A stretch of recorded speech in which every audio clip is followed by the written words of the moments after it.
को खोलने का फैसला पहले ही कर लिया गया था। राज्य की सरकारों ने ऐलान कर दिया था और अब केंद्र की सरकार ने भी अनलॉक 1 के पहले ही फेज में धार्मिक स्थल, होटल, रेस्टोरेंट्स, मॉल ये खोलने की इजाजत दे दी है। सैलून भी खुल जाएंगे। उसके बाद दूसरा फेज होगा जिसमें यह तय किया जाएगा कि स्कूल कॉलेज कब से खोलने हैं। गर्मी की छुट्टियां होती हैं जून के महीने में ज्यादातर स्कूलों में, उत्तर भारत में खास तौर पर, और यहां कम से कम राज्य जुलाई तक आजाद रहेंगे इस फैसले से और जुलाई में उनको तय करना होगा।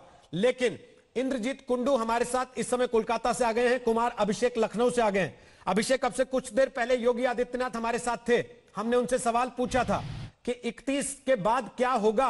उन्होंने कहा केंद्र की सरकार तय करेगी और केंद्र की सरकार के गाइडलाइन से ऐसा लगता है कि उन्होंने छोड़ दिया है राज्य सरकार खुद तय कर ले क्या क्या खोलना है, क्या क्या बंद रखना है। अब आगे 1 जून से यूपी में क्या क्या खुलने के संकेत आपको मिल रहे हैं?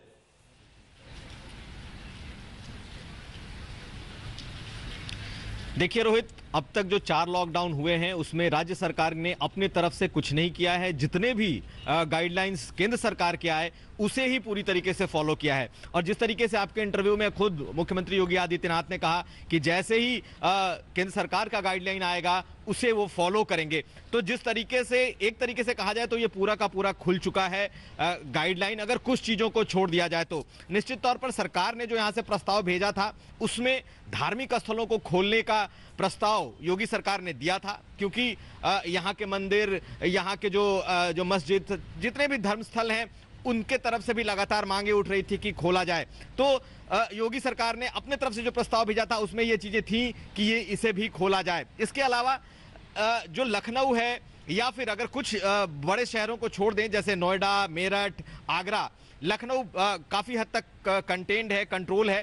तो उस लिहाज से अब पूरे उत्तर प्रदेश में मुझे लगता है कि लॉकडाउन लगभग खुल जाएगा, क्योंकि सरकार ने एक तरीके से तमाम चीजों को खोलने की इजाजत दे दी है। और जिस तरीके से जो केंद्र की गाइडलाइन आई है और उसे ये सरकार एकदम से इन टोटो फॉलो करती रही है, तो जितनी चीजें हम देख रहे हैं, चाहे वो बाजार का मामला हो, चाहे वो मॉल्स खुलने की बात हो, सैलून खुलने की बात हो, इन तमाम चीजों को मुझे लगता है कि 1-2 दिन में फेज वाइज सरकार जरूर इन्हें खोल देगी। साथ साथ जो इंट्रा स्टेट मूवमेंट की बात है वो भी लगभग शुरू हो जाएगा। इंटर स्टेट जो मूवमेंट है वो चल रहा था। मुझे लगता है कि ये जो स्थिति है ये पूरे का पूरे लॉकडाउन को खोलने वाली स्थिति दिखाई दे रही है। और चूंकि उत्तर प्रदेश कहीं ना कहीं थोड़ा कंटेंट दिखाई दिया है मुंबई या फिर दिल्ली या फिर इंदौर और अहमदाबाद की तुलना में, ऐसी स्थिति में राज्य सरकार कहीं आगे बढ़ करके इसके खोलने का फैसला ले सकती है। आने वाले दिनों में क्या आपको लगता है 1 तारीख के बाद स्थानीय स्तर पर जो जिलों को जोड़ने के लिए बसें चलती हैं या ट्रेन चलती हैं लोकल, उनका आवागमन हो जाएगा शुरू?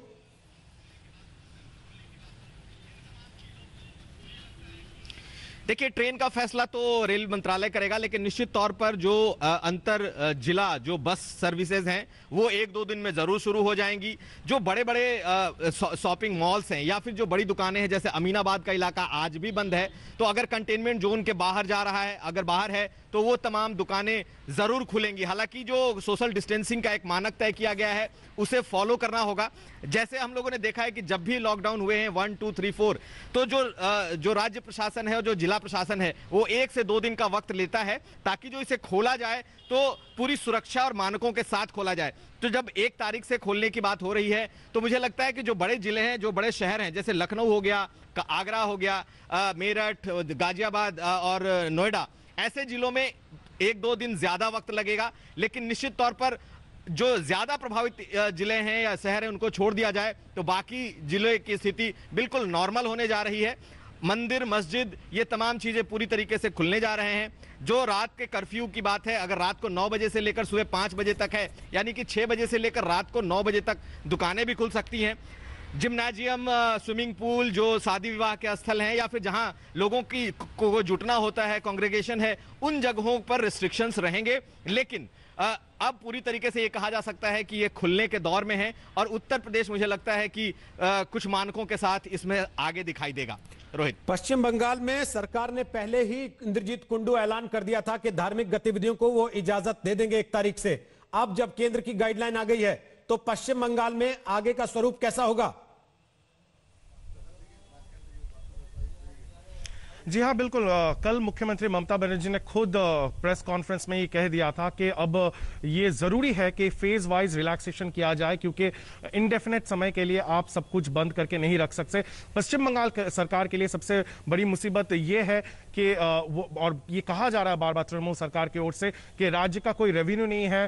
पिछले 2 महीनों में सब कुछ बंद रहा, इकोनॉमिक एक्टिविटी, और उसके साथ साथ साइक्लोन अम्फान आने से बहुत ज्यादा क्षति पहुंची है और इसीलिए उसको भरपाई के लिए रेवेन्यू जनरेट करना बहुत जरूरी है। और यही कारण है मुख्यमंत्री ममता बनर्जी ने कहा है कि जून के 8 तारीख से 50% से 70% बढ़ा दिया जाएगा जो एम्प्लॉय पार्टिसिपेशन है प्राइवेट सेक्टर और गवर्नमेंट सेक्टर और पब्लिक सेक्टर में। उसके साथ साथ उन्होंने ये भी कह दिया है कि बाकी जितने भी नॉन कंटेनमेंट जोन है उसमें ऐलान ऑलरेडी कर दिया गया था कि वहां पे लोग छोटे दुकान ही नहीं बल्कि बड़े दुकान भी खोल सकते हैं। लेकिन जिस तरह का गाइडलाइन आज एमएचए से आया है कि आप शॉपिंग मॉल्स भी खोल सकते हैं, तो शायद कुछ दिनों में पश्चिम बंगाल सरकार भी इस पर बातचीत करेगी और नया डिसीजन जो है पश्चिम बंगाल सरकार की ओर से शायद वो कुछ दिनों में हमें मिल सकता है। जी, इस वक्त अपने दर्शकों को बता दें कि अब एक राज्य से दूसरे राज्य में जाने के लिए किसी तरह के पास की आवश्यकता नहीं पड़ेगी। 1 जून से तस्वीर बदल जाएगी। अनलॉक 1 की दिशा में भारत कदम बढ़ा रहा है और फेज वाइज एक एक करके चीजें खोले जाने की तैयारी है। पहले फेज में 1 जून से 8 जून तक, उसके बाद दूसरे फेज में स्कूल, कॉलेज, शैक्षणिक संस्थान खोलने का फैसला ये राज्य सरकारें करेंगी।